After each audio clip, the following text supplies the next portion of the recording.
अस्सलाम वालेकुम जी। नज़्म का उन्वान है भूख। मैं भेड़िया था,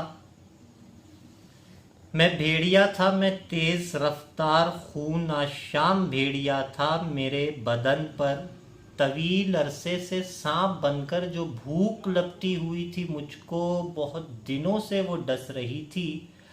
वो रफ्ता रफ्ता मेरे बदन को निगल रही थी। ये जहर मुझको मजीद वहशी बना रहा था। मैं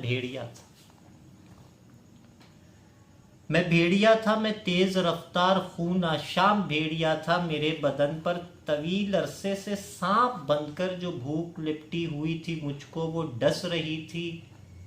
वो रफ्ता रफ्ता मेरे बदन को निगल रही थी। ये जहर मुझको मजीद वहशी बना रहा था। मैं भेड़िया था, गजाल थी वो। गजाल थी वो और इस बयाबा की वुस्सतों का जमाल थी वो। अब उसके बारे में क्या कहूँ मैं, सुबुक रवि में खुदा अपनी मिसाल थी वो। कमाल थी वो,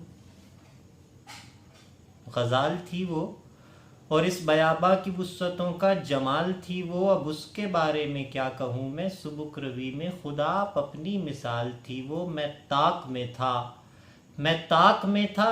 6 दिनों और 7 रातों से उस हसीना की घात में था। अब उसके नज़दीक आ गया हूँ, मगर वो मेरे बदन की मशकूक खून आलूद बू को पाते ही दौड़ती है। मैं जस्त भरता हूँ, सोचता हूँ कि मेरी रफ्तार से बेचारी सुबुक रवि में अगर ना हारी तो जीत जाएगा सांप बाजी।